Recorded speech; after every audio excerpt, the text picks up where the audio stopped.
네, 오늘도 하나님의 은혜와 사랑이 저와 여러분에게 충만하기를 축복합니다. 네, 우리가 성경 속에 있는 많은 단어들에 대해서 많이 오해하고 있다라고 말씀을 드렸어요. 그렇죠? 왜냐하면 문화도 다르고 환경도 다르고 시대도 다르고 또 다 언어가 다르다 보니까 이게 100%그 의미로 전달되기가 어렵거든요. 그래서 그 당시의 문화와 배경 등을 자세히 살펴야 한다라고 말씀을 드렸습니다. 그래서 오늘 두 번째 시간 이제 거룩에 대해서 함께 나눠보도록 하겠습니다. 여러분, 거룩이 뭘까요? 예배 드리는 거 맞아요. 네, 그런 이미지들이 강하죠. 거룩하면 뭐예요? 우리가 너희도 거룩하라라고 하니까 이게 되게 어려워요. 거룩이 뭔가? 하나님이 거룩하신데 우리도 그러면 하나님처럼 거룩할 수 있나? 우리가 거룩하면 약간 이런 신비스러운 이미지 있죠. 뭐 환상을 본다거나 아니면 뭐 이렇게 좀 그 구름이 가득한데 거기에 이제 빛이 이렇게 뚫려서 보일 때 있잖아요. 그런 거 보면 와, 뭔가 되게 신비롭고 어떤 종교적인 카타르시스가 막 느껴지기도 하고 그런 때가 있죠. 요런 게 이제 우리가 느끼는 거룩이라는 말이에요. 요런 거. 이렇게 손도 올리고 이렇게 찬양도 해야 될 것 같고. 이 각도가 되게 중요하거든요. 팔은 요렇게 올리면 좀 별로 이렇게 거룩해 보이지가 않아요. 항상 손은 요 정도. 예. 턱은 약간 45도 정도 올리고 고개는 살짝 옆으로 떨궈줘야 돼요. 그리고 눈을 감고 눈물까지 흘려주면 굉장히 거룩해 보이거든요.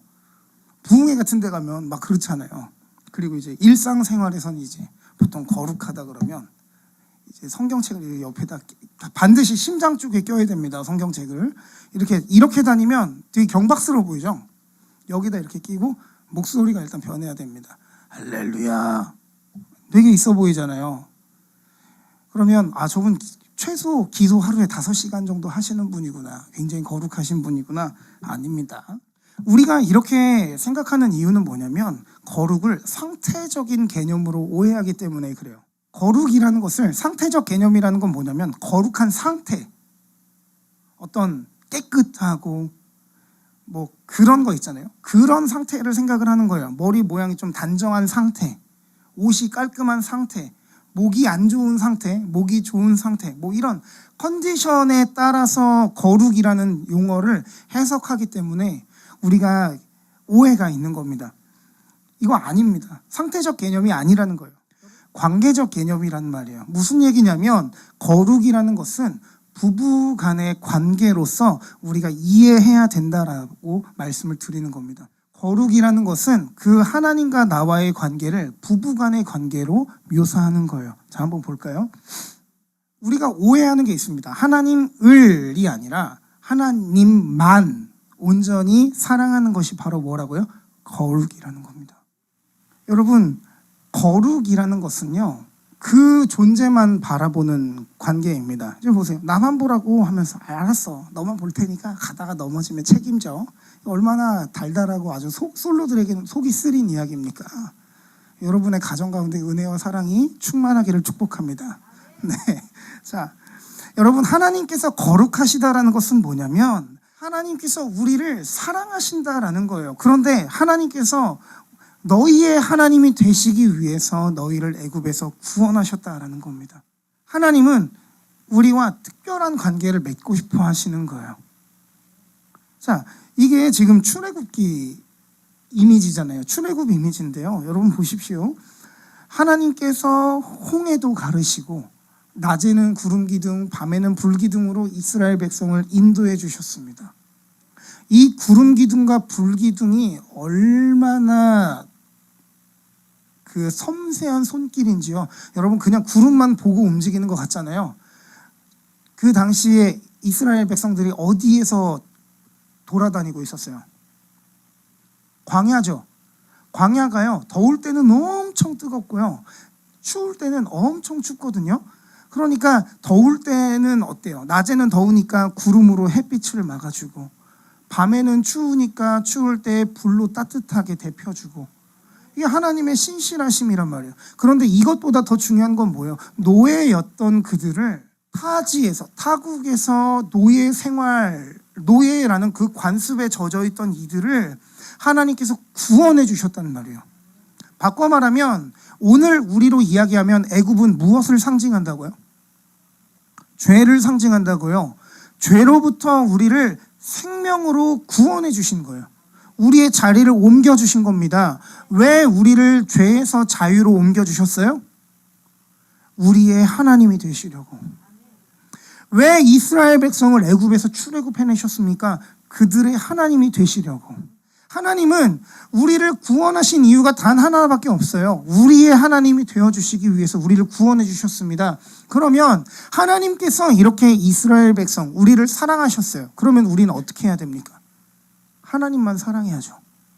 그런데 어때요? 이스라엘 백성들 광야에서 한 그 행동들을 한번 생각해 보세요. 이게 얼마나 여러분, 물 줬더니 목마르대요. 배고프대서 뭐 줬더니 또 다른 거 없네요. 메추라기 주고 만나 줬더니 다른 건 없네요. 40년 동안 똑같은 옷 입게 해줬다고 아주 그냥 그걸, 여러분 광야에서 옷까지 구할 데가 어디 있어요. 그렇죠?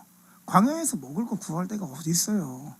준 것만도 사실은 고마워해야 되는데 우리도 뭐 사실은 그렇진 않죠.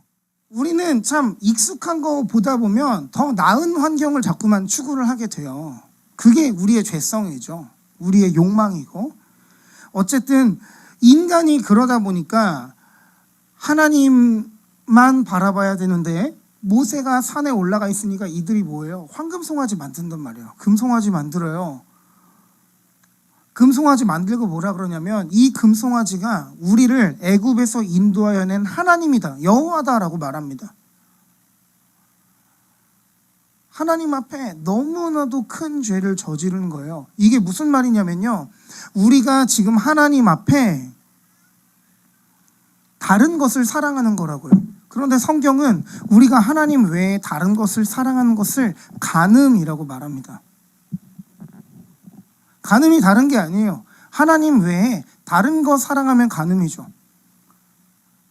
내 아내 외에 다른 여자 사랑하면 간음이죠. 그렇죠? 여러분 이거 보세요. 지금 저 남자가 저 여자를, 가운데 있는 여자가 애인이겠죠? 애인을 사랑할까요? 안 사랑할까요? 안 사랑하는 것 같아요. 사랑해요. 사랑하는데 문제는 뭐예요? 저 옆에 있는 여자도 사랑해요. 이런 걸 우리는 불륜이라고 하죠. 한 사람이 두 주인을 섬기지 못할 것이니 혹 이를 미워하고 저를 사랑하거나 혹 이를 중히 여기고 저를 경히 여김이라. 너희가 하나님과 재물을 겸하여 섬기지 못하느니라. 바꿔 말하면 하나님을 미워하면 재물을 사랑하게 된다는 거죠.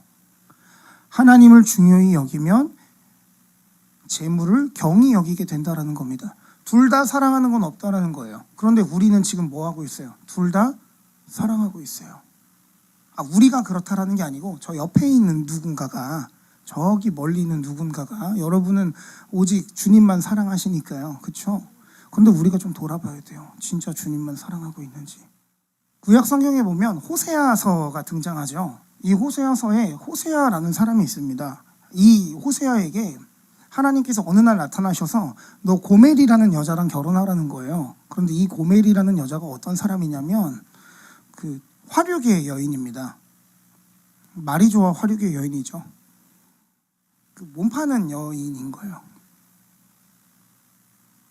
호세아가 어쨌든 하나님의 명령이니까 이 고멜이랑 결혼을 했단 말이에요. 그런데 문제는 뭐냐면 고멜이 결혼했으면 이제 호세아만 봐야 되죠. 그런데 결혼을 했는데 옛 습관을 못 버려가지고 다른 남자한테 또 몸 팔러 가는 거예요. 그러면 우리 같으면 고멜이랑 이혼하겠죠. 그렇죠? 고멜이랑 이혼할 거예요. 그리고 하나님한테 따졌겠죠. 왜 저런 여자랑 결혼을 하게 했냐고. 그런데 이 호세아가 어떻게 하냐면요, 그 여자를 그 남자한테 돈을 주고 다시 사옵니다. 그러면 이 고멜은 또 나가요. 그러면 호세아는 또 가서 이 남자에게 가서 이 여자를 돈 주고 사오는 거예요. 여러분, 이것을 통해서 호세아가 하나님의 마음을 깨닫게 되었습니다. 정말 이스라엘을 하나님께서 사랑하셔서 죄 가운데에서 구원하셨는데 이들에게 큰 역사를 베푸셨는데 이들이 자꾸만 이방신들에게로 가는 거예요. 그러면 또 어떻게 해요? 이들을 갖다가 데려앉히시고 또 이들이 이방신들에게 가면 또 데려와서 하나님은 바라보게 하시고 하나님 계속 그렇게 우리를 사랑하셨다는 말이죠. 그럼에도 하나님은 이스라엘을 버리지 않으셨다라는 거예요. 여러분 기억하십시오. 하나님의 신실하심을 날마다 기억하는 것, 그리고 그 하나님께 우리의 모든 시선을 집중하는 것, 그게 하나님만 사랑하는 것, 그게 거룩이에요. 우리는 거룩이라는 단어를 너무 오해하면서 살았어요. 두 주인을 겸하여서 섬길 수 없다고 했잖아요. 내가 필요할 때만 하나님 찾는 사람들. 결혼을 했다라는 것은 뭐냐면 그 남자가 또 그 여자가 또 다른 내가 되는 거예요. 나와 동일한 존재라는 말이에요. 근데 나와 동일한 그 사람을 놔두고 다른 사람을 또 만나요? 이게 간음이에요. 이게 성경이 말하는 죄입니다. 하나님 외에 다른 것만 바라보는 것. 왜 하나님이 스스로를 질투하시는 하나님이라고 말씀하셨을까요? 우리가 거룩하지 못하기 때문에. 하나님께서 거룩하시다라는 말은 뭐냐면 그분이 어떠한 상태에 계시다는 게 아니라 나는 너밖에 몰라라는 뜻이에요.